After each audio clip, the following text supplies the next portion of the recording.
Shriram time news मध्ये मी कैलास सोनवणे आपले हार्दिक स्वागत करतो। सुरुवातीला पाहूया 24 तासातील ताज्या घडामोडी। औद्योगिक वसाहतीतील सुपर ॲल्युमिनियम फॅक्टरीतून लाखो रुपयांचे ॲल्युमिनियम परस्पर विक्री केल्याप्रकरणी व्यवस्थापकावर करण्यात आली न्यायालयामार्फत कारवाई। 3 महिन्यांपासून पगार न मिळाल्यामुळे कचरा संकलन करणाऱ्या कर्मचाऱ्यांतर्फे करण्यात आले भीक मागो आंदोलन। महावितरण कंपनीचा अनागोंदी कारभार थांबवण्याची मागणी आणि असंघटित कामगारांच्या विविध मागण्यांसाठी भारतीय मजदूर संघातर्फे जिल्हाधिकाऱ्यांना देण्यात आले निवेदन। आता बातमीपत्र विस्ताराने। धुळे शहरातील औद्योगिक वसाहतीतील सुपर ॲल्युमिनियम फॅक्टरीतून लाखो रुपयांचे ॲल्युमिनियम परस्पर विक्री करून फसवणूक केल्याप्रकरणी व्यवस्थापकावर भारतीय नागरिक सुरक्षा संहिता 2023 कलम 107 नुसार प्रथमच कारवाई करीत नव्या कायद्याने व्यवस्थापकाची मालमत्तेची जप्ती अथवा ताबा घेण्याबाबत न्यायालयीन आदेश प्राप्त करण्यात मोहाडी पोलिसांना यश आले। धुळे शहरातील औद्योगिक वसाहतीमधील सुपर ॲल्युमिनियम फॅक्टरीतून लाखो रुपयांचे ॲल्युमिनियम परस्पर विक्री करून मालक शंकर सेठिया यांची फसवणूक करणाऱ्या व्यवस्थापक रणजित राणा याच्यावर भारतीय नागरिक सुरक्षा संहिता 2023 कलम 107 नुसार प्रथमच कारवाई करण्यात आली आहे। या नव्या कायद्यामुळे गुन्ह्यातून मिळालेल्या मालमत्तेची जप्ती अथवा ताबा घेण्याबाबत न्यायालयीन आदेश प्रथमच प्राप्त करण्यास मोहाडी पोलिसांना यश आले आहे। याबाबत अधिक माहिती अशी की आरोपी फिरादी यांच्या फॅक्टरीमध्ये व्यवस्थापक होता व त्याने कारखान्यातील ॲल्युमिनियमचा लाखो रुपयांचा कच्चा माल अपहार करून परस्पर विक्री केला। यामुळे विश्वासघात व फसवणुकीचा गुन्हा फॅक्टरी मालकाच्या फिर्यादीवरून दाखल केला होता। कलम 107 BNSS अन्वये कारवाई करताना तपासादरम्यान असे निदर्शनास आले की आरोपीने सन 2023 ते 2025 या कालावधीत गुन्ह्यातून मिळालेल्या उत्पन्नातून 3 स्थावर मालमत्ता व 3 वाहने खरेदी केली आहे। संबंधित मालमत्ता जोडणी करण्यासाठी सक्षम न्यायालयात अर्ज दाखल करण्यास पोलीस अधीक्षक यांची परवानगी घेण्यात आली। कलम 107(2) BNSS नुसार जोडणी संदर्भात कारणे दाखवा नोटीस 14 दिवसांच्या आत बजावण्याची तरतूद आहे। नोंदीवरून पुराव्यांचा विचार करून मान्य न्यायालयाने नमूद मालमत्ताबाबत जोडणी आदेश मंजूर केला आहे। सदर कलमाचा यशस्वी उपयोग हा कदाचित महाराष्ट्रात पहिल्यांदाच करण्यात आला आहे। यामध्ये मोहाडी पोलीस ठाण्याचे पोलीस निरीक्षक शिल्पा पाटील यांनी पुढाकार घेऊन ही कामगिरी केली आहे। मोहाडी पोलीस स्टेशन हद्दीमध्ये शंकर शेटिया यांची ॲल्युमिनियम सेक्शनची जी फॅक्टरी होती त्यामध्ये जो कामगार होता, मॅनेजर म्हणून जो वर्कर होता, त्याने त्या मालाची परस्पर विक्री करून अपहार केलेला होता।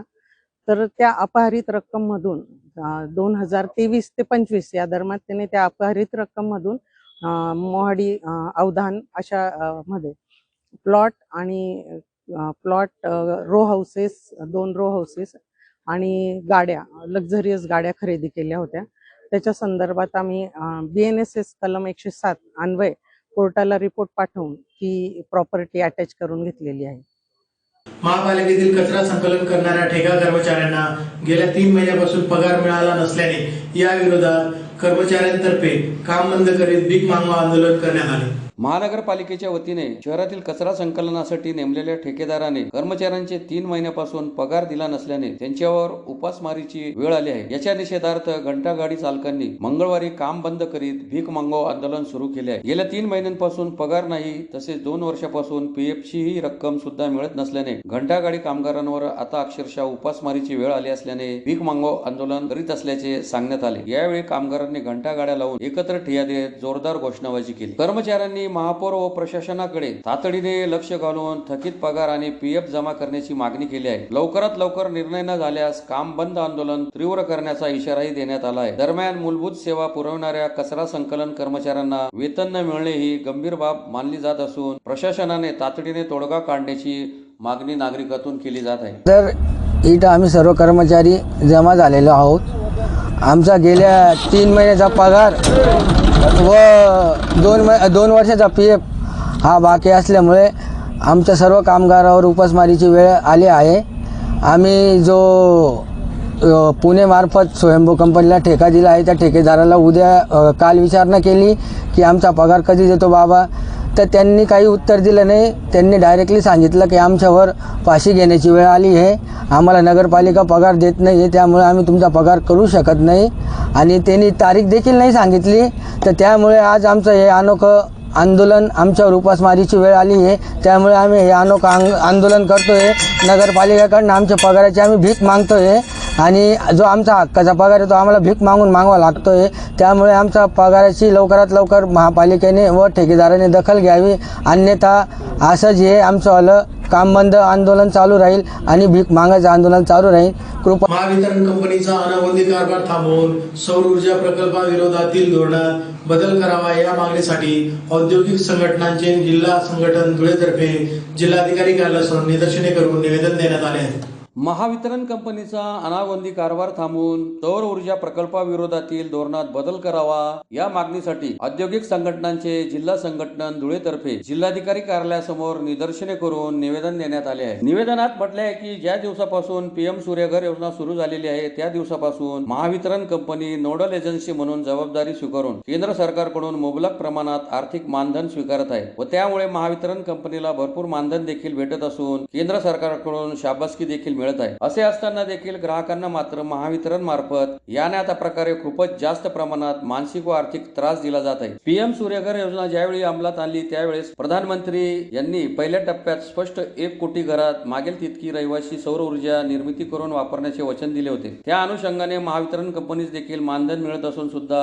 भविष्यातील अडचणी समजून दूरदृष्टी ठेवून इन्फ्रास्ट्रक्चर मध्ये सुधारणा करणे अपेक्षित होते, परंतु महावितरण कंपनीने केलेले नाही. ग्राहकांना बेकायदेशीर व रिडिंग न घेता वीज बिल दिले जात असून त्याची मानसिक व आर्थिक पिळवणूक केली जात असून पठाणी वसुली करून बेकायदेशीररित्या वीज पुरवठा खंडित केला जात आहे. 2016 नोव्हेंबर पासून सर्वसाधारण ग्राहकांकडून गैरकानूनी वीज वहन आकार वसूल केला जात असून तो परत करण्याची जबाबदारी महावितरण कंपनीची आहे. सदोष रिडिंग असताना देखील वीज ग्राहकांची सुरक्षा ठेव रक्कम बिलातून परस्पर कपात करण्यात येत असून पुढील बिलात सुरक्षा ठेव भरण्यासाठी मनमानी दबाव टाकण्यात येत आहे. सदोष रिडिंग असताना देखील वीज ग्राहकाचा वीज पुरवठा ऑटो डिस्कनेक्ट करण्यात येत असून पैसे भरणा करून देखील वीज जोडणी पूर्ववत सुरू करण्यास दिरंगाई करण्यात येत आहे. अशा विविध कारणांमुळे ग्राहक त्रस्त झाले आहेत. तरी याबाबत उपाययोजना करण्याची मागणी संघटनेतर्फे करण्यात आलेली आहे. यावेळी धुळे वीज ग्राहक संघटना, Laghu Udyog Bharati, Dhule industrial and manufacture association, Dhule Avdhan manufacture association, spun pipes manufacture association, Dhule oil seeds crushers association, Khandesh Audyogik Vikas परिषद, इंडियन मेडिकल असोसिएशन यांचे पदाधिकारी उपस्थित होते. महासंघ तसेच सोलर असोसिएशनतर्फे आज आम्ही जिल्हाधिकाऱ्यांना इथं महावितरण कंपनीच्या काही अनागोंदी कारभाराविरोधात एक निवेदन देण्यात आलेलं आहे. ज्याच्यात सगळ्यात महत्त्वाचा मुद्दा असा की स्मार्ट मीटर लावल्यामुळे जे ऑटो डिस्कनेक्शन केले जात आहेत तर त्या ग्राहकांना खूप मनस्ताप होतोय. ऑटो डिस्कनेक्शन ही जरी चांगली पद्धत असली तरी सदोष रिडिंग वाचन असताना ज्यांच्याकडे ऑलरेडी महावितरण कंपनीकडे सोलरची थकीत थकबाकी आहे अशा लोकांना सुद्धा डिस्कनेक्ट केलं जात आहे आणि त्यांच्याकडून पैसे भरणा करूनच पुन्हा वीज जोडणी केली जाते. तर हे अत्यंत चुकीचं आहे. त्याचप्रमाणे सोलरचे कॅपॅसिटी आता वापरलेल्या रिडिंगनुसारच आपल्याला बसवता येणार आहे. पूर्वी सँक्शन लोडप्रमाणे बसवता येत होती आणि त्यामुळे ज्यांना काही लोड एक्सटेन्शन करायचं असेल, घरात काही विद्युत उपकरणे वाढवायची असतील तर त्यांच्यावर आता पुन्हा पाबंदी आणण्यात आलेली आहे. तर या संदर्भात आम्ही जिल्हाधिकाऱ्यांना इथे निवेदन दिलेलं आहे आणि ज्या ग्राहकांच्या सदोष रिडिंग असताना जरी वीज डिस्कनेक्ट केली जात असेल तर त्या ग्राहकांनी संबंधित अधिकाऱ्यांवर गुन्हे दाखल करण्यासाठी आता आम्ही सर्वजण जाणार आहोत.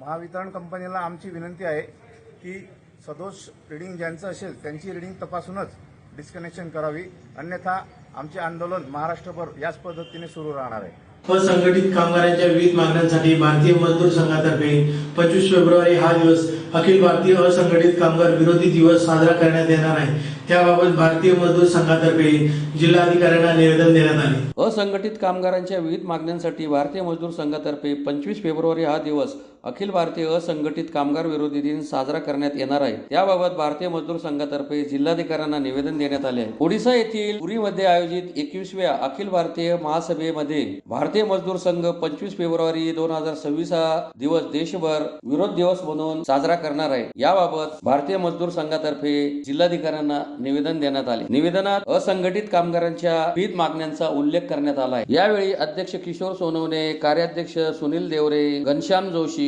शिवाजीराव काकडे, रमेश फुलपगारे, गुलाबराव बांबरे, किरण काकडे, BN पाटील, दिगंबर बदाने, AM कुलकर्णी, आनंदा चौधरी, राजेंद्र बदाने आदी उपस्थित होते. असंघटित कामगार यांच्यासाठी निवेदन संपूर्ण देशभर सर्व जिल्हाधिकाऱ्यांकडे आम्ही देत आहोत.